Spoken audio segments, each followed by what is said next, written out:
What's up, everyone? Mr. NoobTube Gamer. Today we're playing Call of Duty Black Ops 2 in 2024. We're 1 year away from 2025, which is the year that the game takes place in the single-player campaign. And it's crazy because back in 2012 when it came out, 2025 seems so far away, and now we're just about there. So, yeah, time really flies, and it's been 12 years now since the game came out. And most people consider this game to be the last great Call of Duty, the end of the golden age of COD. And there's a reason for that, because this is pretty much Call of Duty at its peak. Probably the most fun that you'll ever have in any FPS game. It's just, like, I can't think of a Call of Duty game released since 2012 that is better or even close to matching the quality of Black Ops 2. But I think it's probably a generational thing, because if you grew up during the new era of Call of Duty, like the new Modern Warfare games, you might say, what are you talking about? This old piece of shit game is not as good as my Modern Warfare 3. I'm sure there's some people that actually believe that, but Black Ops 2, man, it was something special. The gunplay, the map design, everything was just perfect, in my opinion. But unfortunately, the game has fallen victim to a rampant hacking and cheating problem that has not really been resolved. People running around with aimbots, invincibility.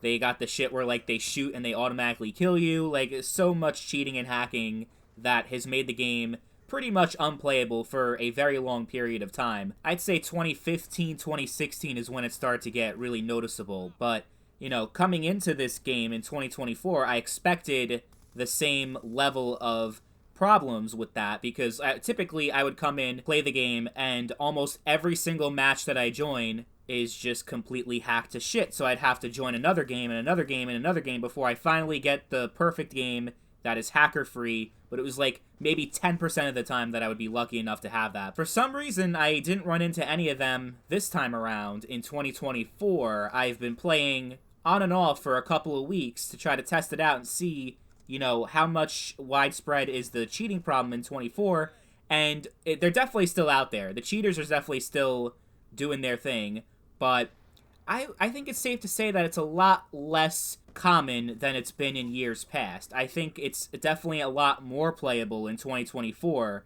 than it was when I made my last video about it in 2022. I think that is safe to say with my experience so far. But don't come into this game expecting it to be 100% hacker-free all of the time. I'm going to put the same disclaimer that I put out in my Black Ops 3 video, where you should probably expect that the cheating problem will get bad again, and they will come back with full force, and you're going to have a lot of bad games where you're just, you can't get a fair game. But there are enough good games that you can have where I would say, yeah, it's worth playing in 2024. The Xbox version is, at least, not the PlayStation 3 version, because it has that thing where it freezes your console, and it's a pain in the ass to try to get it working. And the PC version, you got Plutonium, but you're going against a bunch of keyboard and mouse sweats on PC. Do you really want that? If you're someone who's really, like, a big fan of Black Ops 2, and you love the original experience, Plutonium's not it. You know, you're better off on console, even with the occasional cheater. Not to mention, in Black Ops 2 on PC, you're never gonna get regular 6v6. It's always gonna be like 20 fucking players in one lobby, and it's just, it's awful. Like, it doesn't play very well. If you're a zombies player, then the PC version is definitely the best version for you to play, but if you're a multiplayer guy like me, then get it on the Xbox 360, and also, you know, through backwards compatibility, you can play on Xbox One, Series S, and Series X. That is the definitive way to play Black Ops 2 in 2024. And you can still get games pretty easily. Team Deathmatch, Domination, Search and Destroy, and the other ones are a lot more rare, but not impossible, especially if you can, like, invite a bunch of people into the lobby and get something going, like recent players, you know. That will come up from time to time.